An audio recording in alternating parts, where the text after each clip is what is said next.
اعوذ باللہ من الشیطان الرجیم بسم اللہ الرحمن الرحیم۔ سامعین اور ناظرین، ناسوی حضرات 1400 سال سے یہ پروپیگنڈا کرتے آئے ہیں کہ مولا علی علیہ الصلاۃ وسلام کے ابو بکر، عمر اور عثمان کے ساتھ بہت اچھے تعلقات تھے، اور اس کی دلیل یہ دیتے ہیں کہ مولا علی علیہ السلام نے اپنے بیٹوں کے نام ابو بکر، عمر اور عثمان رکھے تھے، اور انسان اپنے بیٹے کا نام کسی کے نام پر تب ہی رکھتا ہے جب وہ اس سے محبت کرتا ہے، جب وہ اسے پسند کرتا ہے۔ جبکہ میں اپنی سابقہ ویڈیوز میں یہ ثابت کر چکا ہوں کہ مولا علی علیہ الصلاۃ وسلام نے اپنے بیٹے کا نام عمر نہیں بلکہ عمر رکھا تھا، اور امام حسن علیہ الصلاۃ وسلام نے بھی اپنے بیٹے کا نام عمر نہیں بلکہ عمر رکھا تھا، جس کو انہوں نے عمر مشہور کر دیا۔ آج انہی کی کتابوں سے دیکھتے ہیں کہ حضرت عمر نے اپنے بیٹوں کے نام کیا رکھے تھے۔ سامعین، تاریخ کی مشہور کتاب تاریخ ابن کثیر حصہ ہفتم باب 13 سے 40 ہجری کے واقعات صفحہ 141 میں لکھا ہے کہ حضرت عمر بن خطاب نے زمانہ جاہلیت میں عثمان بن مظعون کی بہن زینب بنت مظعون سے نکاح کیا تھا، جن سے عبداللہ، عبد الرحمن الاکبر اور حفصہ پیدا ہوئیں۔ واقدی، کلبی اور دیگر مورخین کہتے ہیں کہ عمر نے یمنی عورت لیہ سے نکاح کیا، جس سے عبد الرحمن الاصغر پیدا ہوئے۔ بعض کہتے ہیں کہ عبد الرحمن الاوسط پیدا ہوئے۔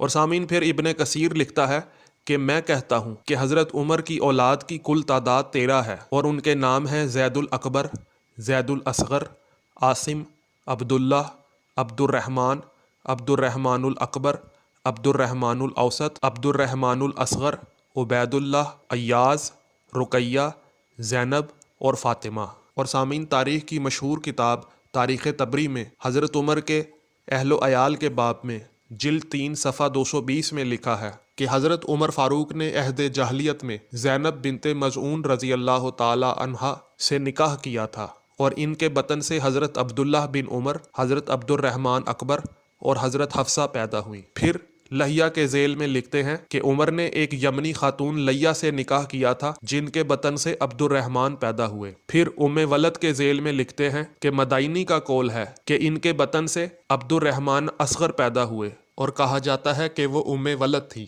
اور واقدی کہتے ہیں کہ لیہ کے بطن سے عبد الرحمن اوسط پیدا ہوئے۔ عبد الرحمن اصغر کی والدہ بھی ولد تھی۔ اور سامعین، تاریخ اسلام جسے اکبر شاہ نجیب آبادی نے لکھا ہے، اور باب کا نام ازواج و اولاد حضرت عمر ہے، اور صفحہ اس کا 440 یا صفحہ نمبر 408 ہے۔ اس میں لکھا ہے کہ فاروق اعظم کا پہلا نکاح زمانہ جاہلیت میں زینب بنت مظعون بن حبیب بن وہب بن حذافہ بن جمحہ سے ہوا تھا، جن کے بطن سے عبداللہ، عبد الرحمن اکبر اور حفصہ پیدا ہوئیں۔ زینب مکہ میں ایمان لائیں اور وہیں فوت ہوئیں۔ یہ عثمان بن مظعون رضی اللہ تعالی عنہ کی بہن تھی۔ اور سامعین، اسی کتاب میں لکھا ہے کہ فقیہہ کی نسبت بعض لوگوں نے کہا ہے کہ وہ لونڈی تھیں، اور ان کے پیٹ سے عبد الرحمن اوسط پیدا ہوئے۔ اور سامعین، طبقات ابن سعد مطبوعہ نفیس اکیڈمی حصہ سویم صفحہ 47 میں لکھا ہے کہ عمر کی اولاد میں سے عبداللہ اور عبد الرحمن اور حفصہ تھے۔ ان کی والدہ زینب بنت مظعون بن حبیب بن وہب بن حذافہ ابن جمحہ تھیں۔ پھر لکھتے ہیں کہ عبد الرحمن اوسط جو ابو المجبر تھے، ان کی والدہ لہیہ ولد تھیں، اور عبد الرحمن اصغر ان کی والدہ بھی ولد تھیں۔ اور سامعین، تاریخ ابن خلدون باب اولاد حضرت عمر جلد 2 صفحہ 318 میں لکھا ہے کہ فاروق اعظم کثیر الاولاد تھے۔ ام المومنین حضرت حفصہ انہی کی صاحبزادی تھیں، جو ازواج مطہرات میں داخل ہیں۔ اسی وجہ سے بنسبت اوروں کے یہ زیادہ ممتاز اور مشہور ہیں۔ یہ پہلے خنیس بن حذافہ کے عقد میں تھیں، جو مہاجرین صحابہ میں سے تھے۔ جب غزوہ احد میں خنیس شہید ہو گئے تو 2 ہجری میں رسول معظم صلی اللہ علیہ وآلہ وسلم نے ان سے نکاح کر لیا۔ پھر مورخ لکھتا ہے کہ اولاد مذکور میں سے عبداللہ زیادہ نامور ہیں، چونکہ یہ سابق الایمان اور فقہ اور حدیث کے بڑے رکن تسلیم کیے جاتے ہیں۔ کتب احادیث میں ان کے مسائل اور روایتیں کثرت سے پائی جاتی ہیں۔ تقریباً کل غزوات میں رسول اللہ صلی اللہ علیہ وآلہ وسلم کے ساتھ شریک رہے۔ علاوہ ان کے حضرت عمر کے بیٹوں میں عبید اللہ، عاصم ابو شہمہ،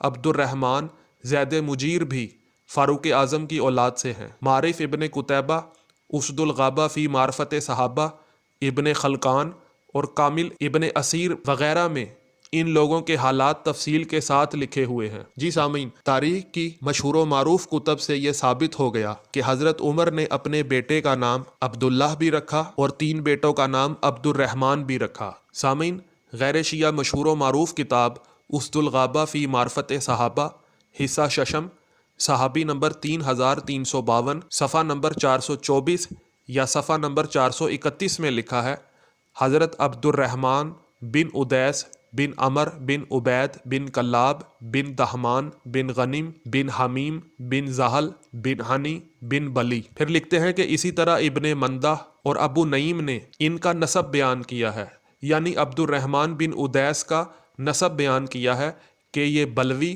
یعنی خاندان بلی سے ہیں اور صحابی تھے، بیعت رضوان میں شریک تھے۔ انہوں نے بھی اس دن بیعت کی تھی جو لشکر مصر سے حضرت عثمان کے محاصرہ کو آیا تھا اور جس نے ان کو شہید کیا تھا، اور یہ یعنی عبد الرحمن بن ادیس اس کے سردار تھے۔ کس کے سردار تھے؟ اس لشکر کے سردار تھے جس نے حضرت عثمان کا محاصرہ کر کے ان کو شہید کیا۔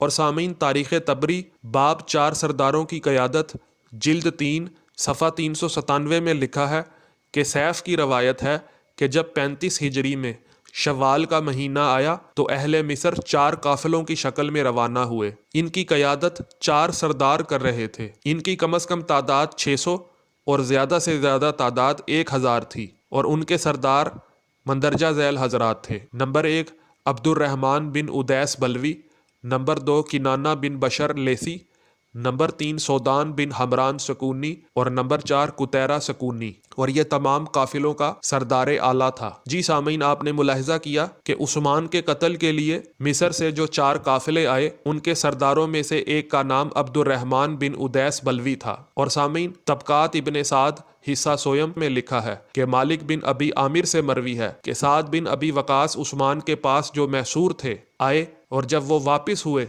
تو عبد الرحمن بن ادیس مالک اشتر اور حکیم بن جبلہ کو دیکھا تو سعد بن ابی وقاص نے ایک ہاتھ کو دوسرے ہاتھ پر مار کر کہا انا للہ و انا الیہ راجعون، اور پھر کہنے لگے کہ واللہ وہ امر جس کے یہ لوگ روسا ہوں، بے شک وہ بدترین امر ہے۔